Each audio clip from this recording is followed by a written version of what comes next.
Hello and welcome back to Facts versus Fables. You probably saw from the title, today we are going to be talking about why Christianity is the standard, right? If Jesus was Jewish, why is Christianity the standard? We're about to get into it right now. So don't go away, stay tuned.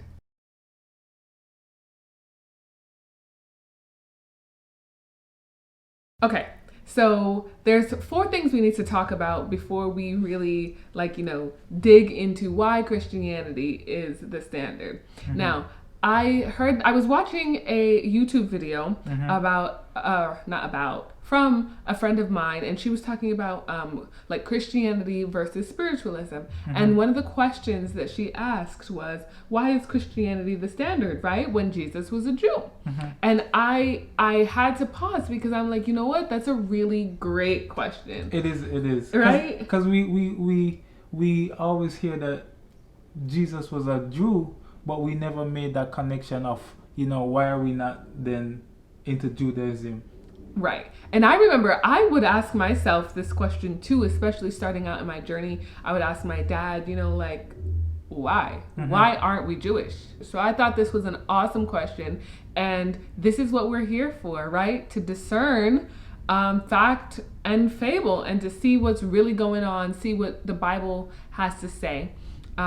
So to be able to do this, we need to look at Jesus as a Jew. How do we know that he was a Jew?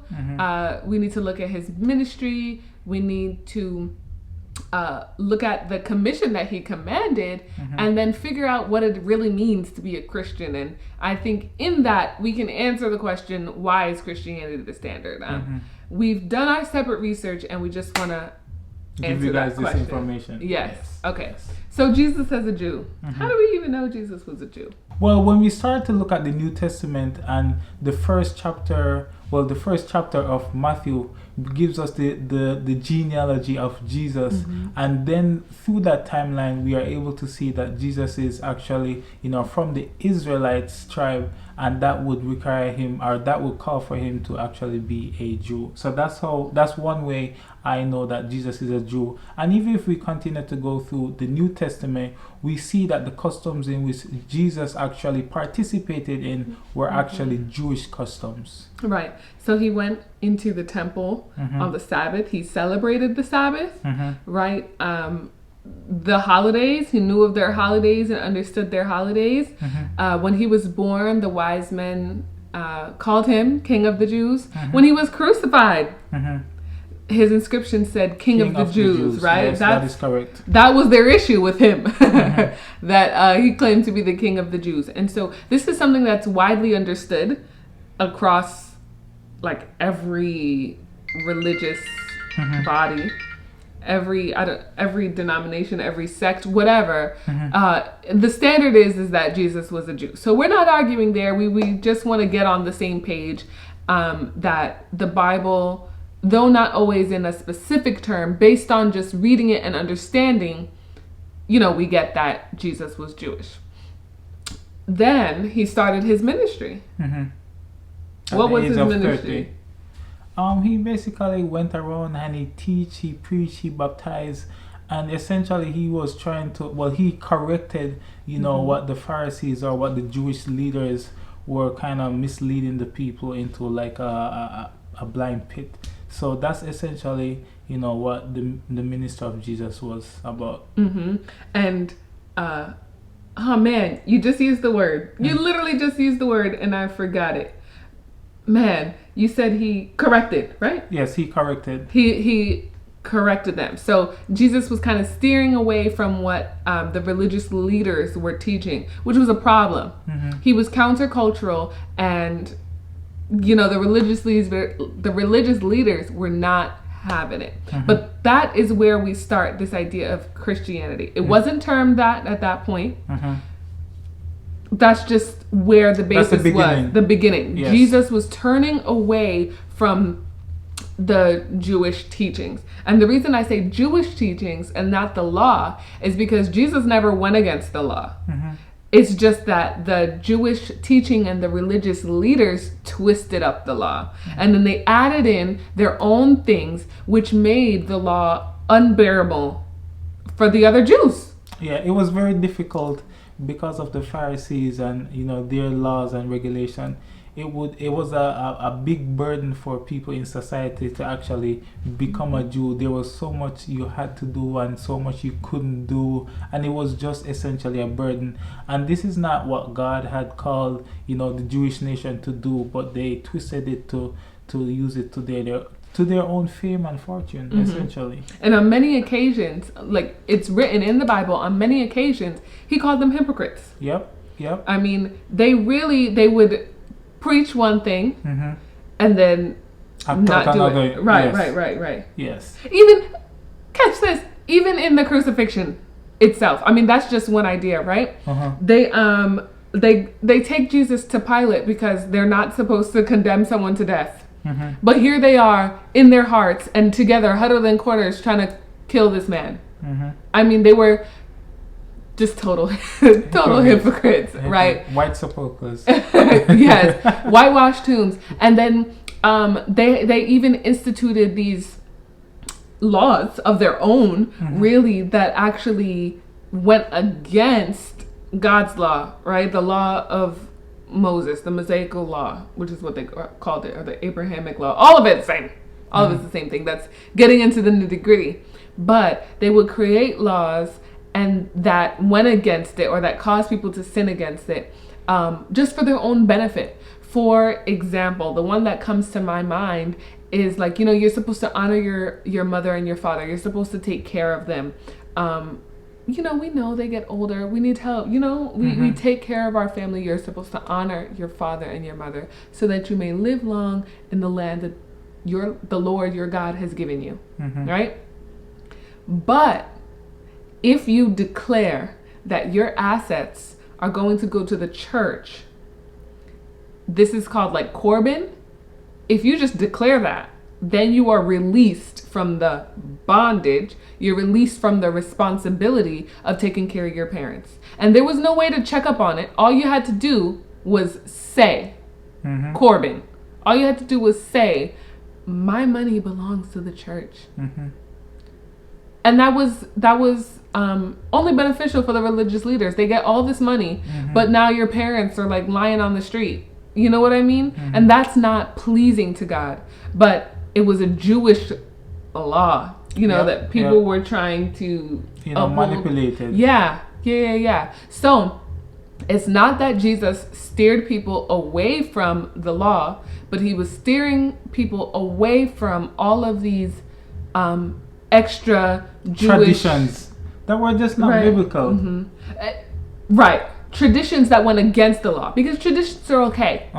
It's the traditions that go against the law. And most importantly, they steer people away from God. Yeah. Yes. Right. And it's, sidebar, it's the same thing now. A lot of the things that we do culturally, a lot of the traditions that we have now are okay unless they go against the law of God. And so that's why you'll see many different countries and Christians in different countries, even same denominations, may do things a little different in different countries because it's a different culture, but the principle still stands the same. And if it begins to go against God's law, then at that point it becomes wrong. So this is what Jesus was doing. He was teaching a brand new idea. It wasn't brand new. It was going back to the basis of the law. And he was, turning away from these rituals, the traditions, the rites. And, the religious leaders, it's like it wasn't written on their heart. A lot of the Jews, it wasn't written on their heart because they were just trying to keep up with what they had to do to be saved, right? I think it's very important to understand that, they followed the law, as in, they made sure that they kept the Sabbath. They made sure that they did everything according to the letter of the law, but not necessarily understanding that God is the one that enables us. He's the one that gives all the gifts if we abide by his rules and his regulation. So yes, they did keep the law to the letter, but they didn't necessarily regard God or Jesus of who he was, and thus they were, misleading individuals into that same path, which is not what God had called the Jewish nation to be. He called it to be a chosen generation, a peculiar people, and so that's very important that we understand. A people that had a relationship with him as well, right? Because even in the Old Testament, he talks about, I'm going to have this law and I'm going to write it on your hearts. This was something that was going to be relational. There was love in the law. But these religious leaders, there was no love in the law, if you put it that way, right? They just kept it to keep it. Because they figured that keeping the law to the T would guarantee them getting into heaven. Right. Yeah. Right. Yeah. Then, at the very end of his ministry, his earthly ministry, he gave a commission. What was that commission? It is actually found in Matthew 28. I exactly remember the verses, but it starts by saying, "Go ye therefore and teach all people, baptizing them and teaching them essentially everything that Jesus had taught them." And that is the key to actually, understanding this verse, not necessarily what, other people or what the Jewish nation, the Pharisees, were teaching them at that time, but essentially what Jesus has come onto earth and had shown them as an example what to be, what to do, and how to do it. Yep. That's it, right? So then we got the inception of Christianity when Jesus was teaching them the new things, and then it continued on when the disciples went out and was preaching God's word, what Jesus taught, to the ends of the earth, right? And here is where we see the term, like the actual word Christian, come about. So if you check in the book of Acts, I want to say Acts 11 verse 26. So this is where we get the rest of Christianity, right? They are preaching God's word to the ends of the earth. And then when we get to Acts, so you have Matthew, Mark, Luke, John, the 4 gospels detailing Jesus's life. And then we have Acts. And this is their Acts as they go out and they spread God's word. But some people are not receiving it. Some people are a little annoyed that the disciples are breaking up the status quo. So in Antioch, this was like a hub of different cultures and like races, essentially, right? So they were one city, but within the city, they were divided. Sounds a lot like how things are in some places here, right? So one big city, but inside of it, they were divided. And the disciples are coming and telling them what Jesus is teaching. And he's telling them that we're all equal. We've got to love one another. We're together, right? So they tell them, we got to be together. And here we see in that verse, the first term, Christian. And it really wasn't like a loving term, right? The IAN, that suffix, "ian," means belonging to the party of, okay? So a Christian was someone belonging to the party of Christ. And that's what they called the disciples. Those people that were messing up the status quo. Those Christians. Why are they messing up what we got going? That's how it started. That's where the term Christian came from. And that is what I see the definition of Christianity now: to be in the party of Christ, to belong to his party, to preach what he taught, to believe in his life and teachings, right?